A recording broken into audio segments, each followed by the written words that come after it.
Hello everybody, my name's Nemo and I'm coming at you with some Duels of the Planeswalkers 2013 deck build video. And this one, some deck build video, what? This one is Mindstorms, so let's get right in it. And I'm actually curious why it says creature size and then the lowest, because there's some really big creatures in this. But let's get to it and we'll tell you all about it. So, first thing you'll notice is the mana curve is all wonky like this. There's not enough 4-drops, too many 5-drops. That's just the way the deck works. Nothing to do about that. There are so many really good 5-drops and so many crappy 4-drops that you just can't make it an optimal mana curve without ruining the deck. So that's the way I'm gonna run it, and that's the way it's gotta be. But keeping that in mind, I want to run 4 Terramorphic Expanses. Just because I have so many 5-drops. So all of these in there, and there's your cards that help you deal with the pain of drawing a Terramorphic Expanse late when you want another card. So we'll get to those. We want all 3 Mana Leaks in there, because again, with all these 5-drops, Mana Leak is just a good card anyway. It's in there regardless, but it's a great card in this deck, because with all these 5-drops, you're definitely running for late game. So if you're gonna get to late game, Mana Leak can really help that, can really slow the game down, and just keep 2 mana open. That's all you gotta do. Keep 2 mana open and Mana Leak anything you don't like seeing, and doing that will slow the game down tremendously. Either the opponent plays right into your Mana Leak, or he doesn't play anything until like turn 5, and then you can start laying your big bombs. So that's good there. Mana Leak really makes this deck very, very much more playable. Razorfin Hunter, great card, does a lot for you. Tim for 2 mana, great, really good, works out really well in this deck and helps deal a lot of damage. And the weird thing is, your removal spells in this deck are so much better than they were in Cloudburst that sometimes you don't even need the 1 extra damage from this guy, and then you can hit him in the face. Like the removal spells in this deck do a lot more work than they did in Cloudburst, I think. I feel like this deck is more true to the deck in 2009, and I think this is definitely a better deck. Cloudburst was a little wonky, I didn't really like that. This deck is better. Anyways, moving on. Thunder Strike, great combat trick, works really well. Untaps your G-load. Yeah, it's just a good card, and works very well with some of the cards in this deck, which we'll get to. But there are some cards that really profit from you playing spells, so that's why they're good. Oh wait, I'm stepping over Reverberate here. Reverberate, so why isn't it in this deck? Well, because you need 3 mountains for this to work, because all the spells you want to copy, like Thunder Strike and Arc Lightning, require a mountain already, so you need 3 mountains for Reverberate to work, and that's just not gonna do much for you. Plus, it's a late game spell anyway, and you got a lot of late game spells already. Like, you're more likely to play 5-drop turn 5 than to play 3-drop and Reverberate it. So, I didn't feel like it was doing enough for me. It never really hurt me to be in there. Let's get that straight. Like, there are a few cards that aren't in this that never really hurt me when they were in the deck, but I also never felt like, oh yes, now I'm good, now I got this card. So, yeah, Reverberate is one of those. Never really hurts you when it's in there, but there are better cards you could be running, and I'm running those instead. So, Arc Lightning. No wait, this is technically, I guess, a 2-cost card, but it's got X in the casting cost. Well, we'll get to those a little later, I think. I'll skip them for now. Arc Lightning. Just great removal. This is what you need. 3 damage divided, up or down, any way you want. Yeah, just you can point all the damage anywhere, or you can point 1 there, 2 there, or 1 there, 1 there, and 1 there. It's great, really cool, and makes it easier to Steven somebody when you can hit them with just the amount of damage you want. But aside from that, just great card overall. So definitely all 3 of them need to be in the deck. Act of Treason, again, another one of these where I was running one off. You don't want 2 of them, definitely not. It never really hurt me to have them in there, but it never really felt like I needed it either. And as you'll see, like, the creature count for this deck is really low, so I don't want to run these one-off sorceries and spells and stuff that aren't tremendously valuable, but like this never really hurt me, like I say. But sometimes I really need to work around making it useful, and I feel like there are better cards I could be including, and mostly just creatures. that's important to the deck, is to have creatures in there. 35.9% is a little bit low already, and that's the best I can make of it. So yeah, Breaking Point. This card does hurt you if you include it. Like 6 damage, dealing 6 damage for free mana is great. Destroying all the creatures and they can't be regenerated for free mana is amazing. But when are both of these effects useful? Like, let's say you're winning the game, right? So most likely you have a bunch of creatures on the board that you don't want to get killed if you're winning the game. So if you're winning the game though, dealing 6 damage to the opponent, pretty good, right? For free mana, that's awesome. But you don't want all your creatures to die. So only one of the effects is good, and the opponent gets to choose which he wants to happen. And if you're losing the game, they probably have a bunch of creatures on the board, but their life total is also really high, so they don't really care about taking 6 damage. So also not really good there. So it's gotta be a really specific game state where you want to play Breaking Point. So I don't know, like if you're racing and they either die or every creature dies, then maybe it's kind of good. You've got burn spells in there, so you're more likely to draw a burn spell next. But like in most situations, only one of the effects is good and you don't get to choose which happens, so that's why I don't run that card. Excuse me. And let's move on to Invoke the Firemind. It's the next spell, where X is draw cards or X is damage. And yeah, just spending free. Like you need to spend at least 4 to draw another card, and then it's not really worth it. So you need to spend at least 5 to draw 2 cards. Where there's like Cerebral Vortex, free mana, draw 2 cards. Like you need to spend so much mana on this that you'll probably win in the game by the point that this is useful. So, and dealing 3 damage for 6 mana is just terrible. So I don't know, it's just bad. I don't like it. Cerebral Vortex. This is an amazing card, really flexible. Like if you need to deal 2 damage to the opponent, you can, but or 3 damage even, because you play it on their turn. You usually always play this on their turn, unless you got a creature out that benefits from you playing a spell on your turn. But otherwise, you usually just play it on their turn, because on their turn they take the full damage, and if you play it on you, you take 1 less damage, because you don't take the damage from the 1 card you drew at upkeep. Although, if you got a lot of mana out, you may want to play this in your turn anyway, just to see what you get, because maybe it's something you can play that same turn. But otherwise, most of the time, you just gotta play it on their turn. No matter what you do with it. But it's a really flexible card, so definitely want to include it. And Compulsive Research, all 3 of them in there. Like, it kind of sucks to Compulsive Research into a Compulsive Research, so I was running only 2 of them for a while. But I feel like, you know, all these 4 spells are just kind of essential to the deck, because again, look at the mana curve. Look at how many 3-drops it got. I want to get past those 3-drops and get more lands so I can play these big 5-drops over here. And maybe these 2 6-drops. So, because that's where it's at. That's where this deck starts winning. Is once you get past the 3 mana and the 4 mana. And you get into 5 mana territory. Without, you know, being that on board. Because then you need to deal with that first. But, yeah. So, Compulsive Research is just tremendously valuable, and you want to draw your cards, get your stuff together, and start doing work. Electrolyze, amazing card. Yeah, I don't even need to say anything about it. It deals damage, and you draw a card, and you get to divide the damage however you want. So it's good. Electrode is a pretty good card.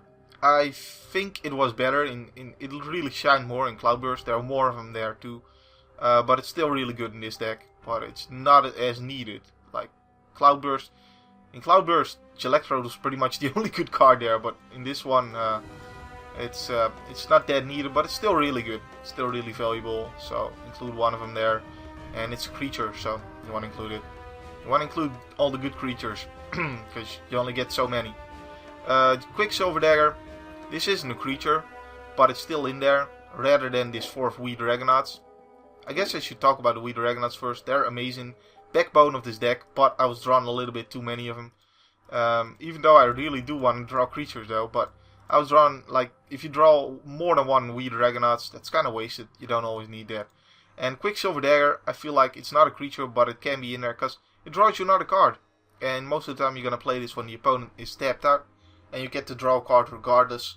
So it at least cycles itself there and gets you closer to a creature. So it's worth including for that. And sometimes the opponent doesn't know how to deal with it, and you get to draw a billion cards. Who doesn't want to draw a billion cards? That's good. So yeah, pretty awesome. Works really well with the Electrode, by the way.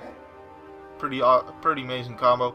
Works really well with the worm, Ragworm, Simic Ragworm in the Simic deck, the blue-green deck that has a blue to untap. Like if you put this, if you're playing Two-Headed Giant with a partner who has that guy out, and you put this on that guy, then that's pretty awesome because he can, deal 1 damage to target player and draw a card for blue. That's amazing. Also, by the way, Breaking Point is way better in multiplayer formats as well. Just saying. Skiz Motivate, another one of these one-off combat tricks that you might want to include. Never really hurt me to include it, but never really did too much for me either. So, like, this is the only one-off of these kind of strange effects. Well, I include a few, but this is one that I do include because it draws me another card. So even if it's not useful, it gets me something else that may be useful. But this never hurts you. This never hurt me to include one of these, and Reverberate never really hurt me. But I want to add as many creatures as I can, so I had to start taking out these kind of cards. So just to get more my creature count to be a little bit higher. Steamcore Weird, he's awesome, he's nice. Like Shock is not the most amazing card. Shock is like a red, deal 2 damage to target creature player. Of course, like Lightning Bolt is better than Shock. So Shock is a kind of average card, and a 1/3 for free mana for like 2 and a blue is also pretty average. Like, actually that's pretty bad. But you combine them, and it's somehow pretty good, and does exactly what this deck needs, because you get the 2 extra damage that you may need to kill someone in combination with your other kill spells, or just the 2 damage alone to kill something. Plus you get a wall that stalls them, and you really do not need to stall people, because your main stuff comes at turn 5. So that's precisely what this deck needs, and it's a creature, and again the creature count is low. The creature count of the deck is low, so that's what you need. One of the elements, there's 2 of these in the deck, but I included it as a one-off. And again, this does what you need. You get to make dudes. Like this can, in a slow game, this can totally take over a game to the point where it's just ridiculous how good it is. But even in not a slow game, like you don't even need to sacrifice your mountains or your islands to make dudes. You sometimes only need to threaten it, and they can attack with their guy that is really important to them. Because if they do, you then sacrifice the mountain and block them. So yeah, it's really good that way. And like sometimes you can just go, screw it, I'm gonna make a bunch of dudes, and I'll see where it's at, And you can easily win with that as well. That's not the main strategy or battle plan I want to do with this, but like if the game goes long and you both just stop decking lands, then that's amazing. Like you got that option. But most of the time you want to just use it whenever you want to get a little bit extra damage in, or when you need to block something. That's what it's for. But it's an amazing card. It works out really well in the deck, and you definitely want to include one of them. 2 I thought was a little bit extreme, and I really couldn't find a spot for the second one. And I thought, like, if you draw both of them, then it's kind of useless. So that's not gonna happen. Jester's Cap is absolutely useless. Don't know what it's doing in the deck. No idea. Like seriously, not a clue what it's doing in the deck, and not a clue what it's supposed to do either. I guess if you're playing two-headed giant with your buddy who's playing mill, then maybe you can help a mill, but maybe you can use this to get rid of stuff that shuffles back in somebody's hands to help out your buddy who's playing mill. I don't know. Maybe if someone plays tutor, you can do this in response to take out the cards you don't want him to tutor for. Although you can't actually see what he tutors for and then like exile that and make him waste his tutor card. That doesn't work that way, unfortunately. Otherwise there may have been some kind of use for it, even though then it's still really pathetic and bad, because it needs to, you need to actually play against a deck that plays tutor and he has to actually have the card. Like, that's so bad. But like then there'd be some kind of use for it, but no, it doesn't work like that. Like, what else? Like, against crosswinds, it could be kind of irrelevant if you can take their time warps out of the deck, or their panoptic mirror. Well, milling 3 for 2 is actually kind of cheap, I guess. So it's not a terrible mill card if you combine with the mill deck in two-headed. So I guess that's the purpose of it.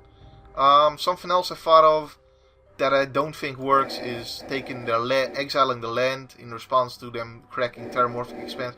Don't think it works, unless they only have 3 lands left in the library.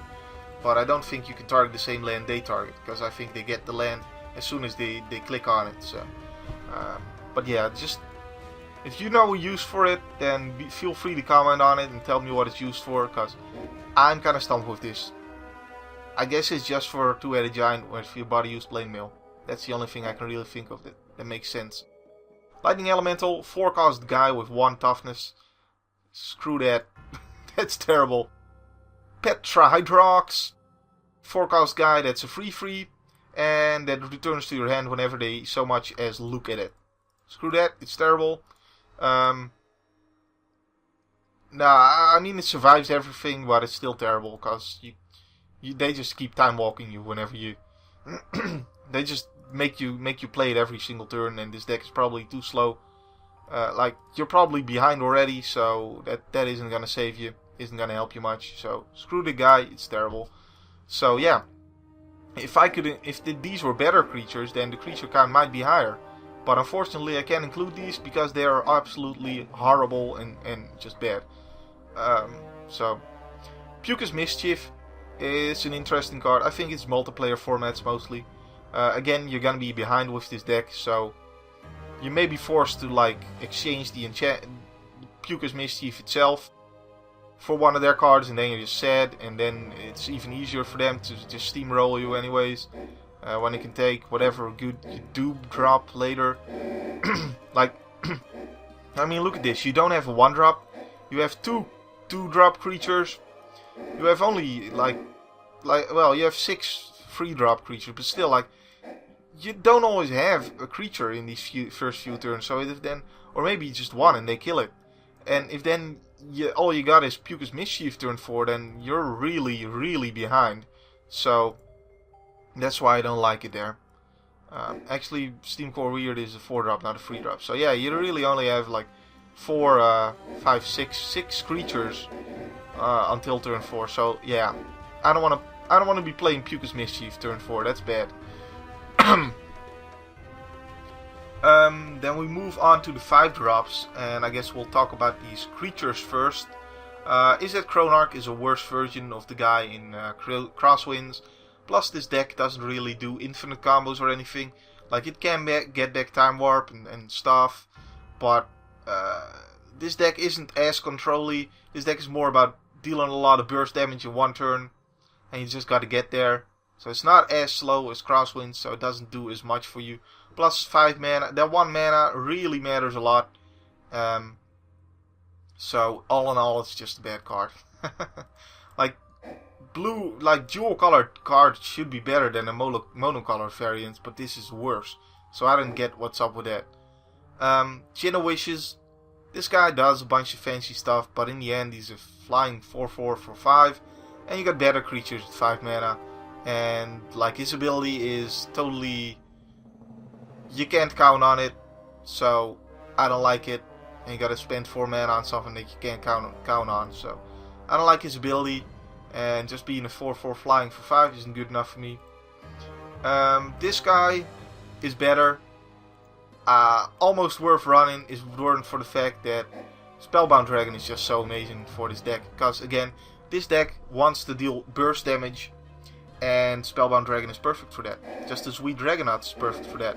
So burst damage, big damage in 1 turn or 2 turns, in the case if you got like Time Warp, or just over a few turns. But still, like the main plan is just deal, like survive, and then, you know, deal with their creatures, survive, and then all of a sudden they go from 20 to 0 life in a couple of turns, and they lose. And Spellbound Dragon is great for that. Plus it it helps you go through your deck faster, so you can draw more relevant cards. I think it's a great card, and it's definitely just, you can't go wrong with Spellbound Dragon. I think it's the perfect 5-drop for this deck. And Dominus of Fealty, great card, but it's no Spellbound Dragon, so that's why I don't include it. Then you got some spells at 5 mana. You got the Tidings, which you don't need to draw 4 cards. I'd rather play Prophetic Bolt and take whatever card I need from those same 4 cards. See what I did there? Because Prophetic Bolt makes you look at those 4 cards you would have got with Tidings. And you get to deal 4 damage. Give me a second.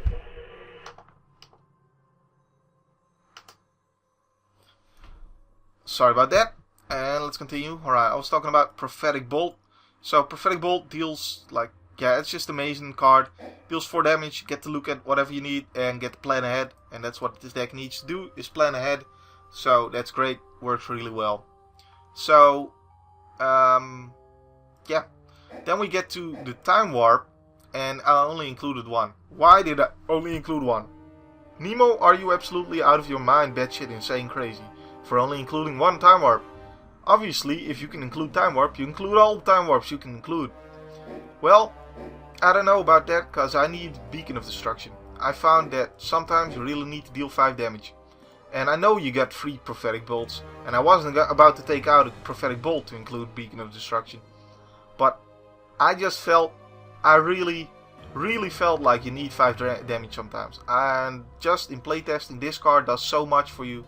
It is absolutely vital that you include Beacon of Destruction in the deck, because you got a little bit more reach, and that is really important. And it helps against the mill deck, but that's really not that relevant. And sometimes you draw it twice. I did just the game I played just before recording this. I drew it twice and kicked somebody's ass with it. And I needed the 5 damage in both situations where Prophetic Bolt wouldn't have saved me. So, yeah, just I know it sounds absolutely crazy, but this is just a case of testing the deck and seeing that this card is needed. So I can't really explain it, but you do need the 5 damage there, and that's why I include it. And Time Warp is a great card, don't get me wrong. It never hurts you. Never hurts you, the Time Warp. But it also didn't benefit me as much as Beacon of Destruction. And I don't want to include, then you could go like, so you include the Time Warp and the Beacon of Destruction, right? Because this there's no bad point about including Time Warp, because it draws you another card at the very least and gives you another turn to try again. But then you get to the point like you gotta throw out an earlier card to get the later game card in there, and that just screws up your mana then. So I don't like that. I want to get some more early game action going with this deck, because it's lacks in the early game. There's no 1-drops and there's too few 4-drops. So that's not the way to go. So that's why Time Warp's out. Also, I'm not taking out a Spellbound Dragon for Time Warp, because again the creature count almost 36%, still not enough. Like, that's not enough creatures for my liking, but you gotta do with it, and I'm definitely not taking out another creature to include that Time Warp. So that's the way it is. That's why there's only 1 Time Warp in there, but it's nice. Can get you some really nice win. And yeah, it's just this gives you some more versatility, and it really helps out. Plus this one is 2 mountains and this one is 2 islands, so you got the versatility in mana cost as well, and that's great. And it helps out your land count as well, I think, because let's see what happens when I include this and take this out. Oh, it doesn't matter. Alright, never mind, never said that. But anyways, yeah, that's my story, and I'm sticking to it. Now we get to the 6 drops. Sphinx of Jaywaral is the best of these. No doubt about it. Like, flying, like this guy is Shroud, so obviously include. And with 5 power, that means that they're dead in 4 turns if they're 20. And they're dead in 2 turns if they're at 10. And just being 5 power rather than 4 power, such as Niv Mizzet is a big difference. Very big difference, because yeah, it makes a difference between swinging in one more time to kill them. So, like, who knows where they're at by the time you get to 6, but it's probably gonna kill them in 2 turns, and Niv Mizzet might take 3 turns to kill him. So that's a difference there. And plus, this guy is Shroud, so he's just definitely better because of the Shroud. He's just like, if you're gonna spend 6 mana to do something, to play a big dude, then the least it can do for you is not get killed. I mean, so this guy, they can't deal with it. Big 5/5 flyer, just easy. And plus, bonus, you get to look at the top card of your library. Your opponent doesn't get to see it, mind you. So you can plan ahead, and that's really nice. Yeah, sometimes you're in situations where, well, I don't know what I'm gonna draw. If I draw the damage next turn, then I know I can kill him if I just hit him into the face right now. But if I don't, then I'm screwed. But if you got Sphinx of Jaywaral on the field, then you know you're gonna get that damage. So that's good. Planning ahead is great in this deck, trust me. But it's mostly the bonus ability. What I like about him is he's a big 5/5 flyer with Shroud. So they can't deal with him, and that's good. Conquering Manticore is another big 5/5 flyer. So again, can hit them, kill them in a few turns, and it gets you to take their big dude and hit them in the face with it. And that's pretty good. I like that. I prefer him to a 1 of Active Treason, but if you feel that you don't get the land to play this guy often enough, then you might want to include the 1 of Active Treason instead. But I feel like this, you can get away with this, and he's just a good card to include overall. And I wanted another 6 drop.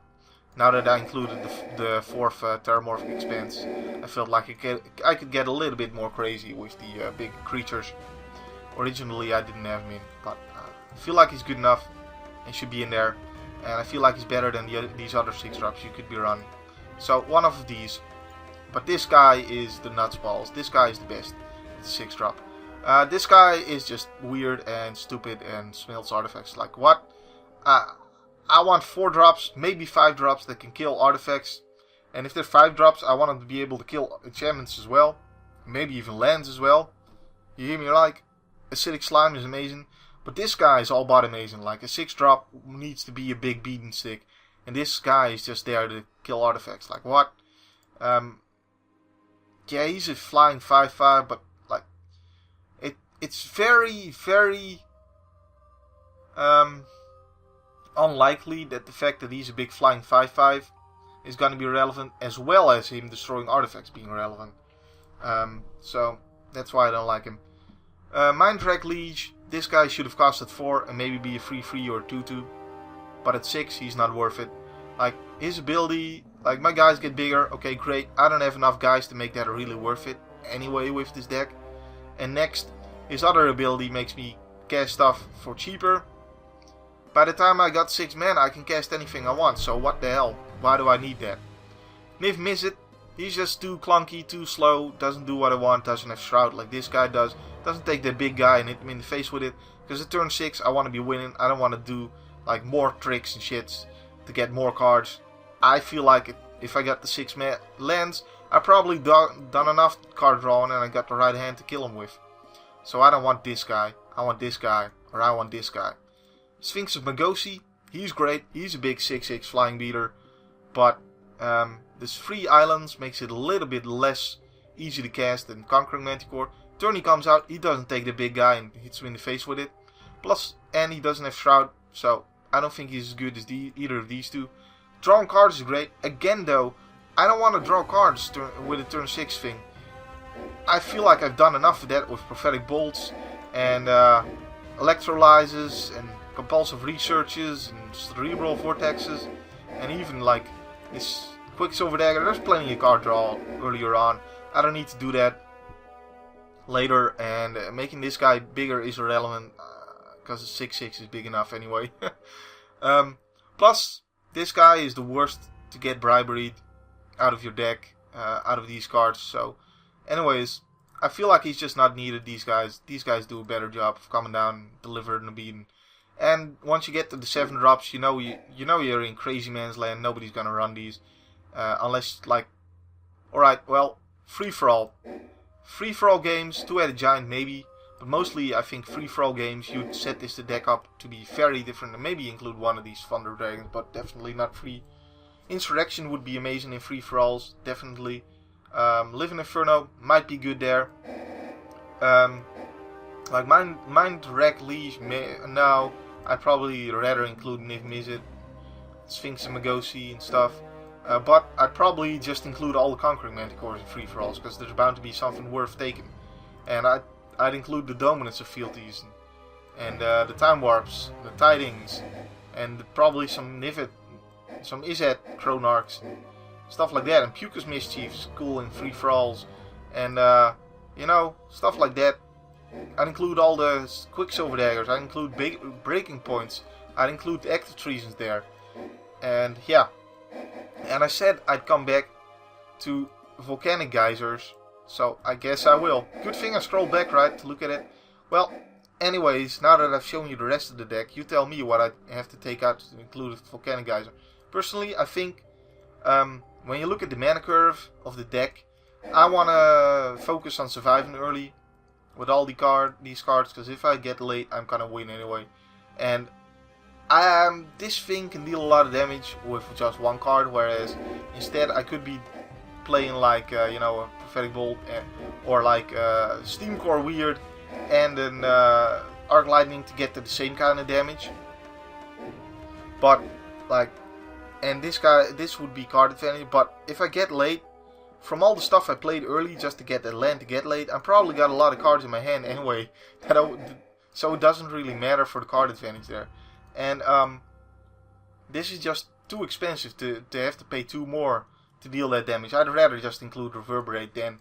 Yeah, I don't see what I would take out for that. And I got all these 5 drops I want to be playing, so I don't think I want to include something else that, like, this thing isn't even worth playing for 4. Like, you do it, and you're probably forced to a lot of times to play it for 4. But I'd rather have something else that can deal with the stuff than like Steam Core Weird, because he's amazing and this thing isn't. So so it only starts getting worth it at 5 mana, because then it's better, maybe better than Steam Core Weird, but it's still not better than Arc Lightning. So then you need 6 mana for it to start being worth it, but then you might as well just play Prophetic Bolt. So then you need 7 mana, and now we get to Crazy Land, so let's forget about it and then not play that card. Alright, I like the deck, it does work. 11 mountains, 10 islands, so I'm good on the mana counts. 4 Terramorphic Expanses is good, I want that, I want to get all my lands. And it works, I like it a lot, I like it much better than Cloudburst in the previous game. It does work for me, and I'm happy.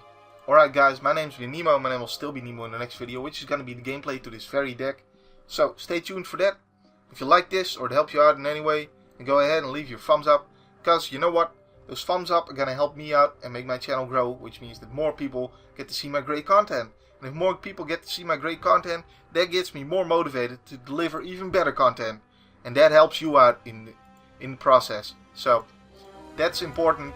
It's always important to like and favorite and do all kind of stuff to support your favorite channels, because that helps us out and helps you out in the meanwhile. Alright guys, thanks for watching. See you next time.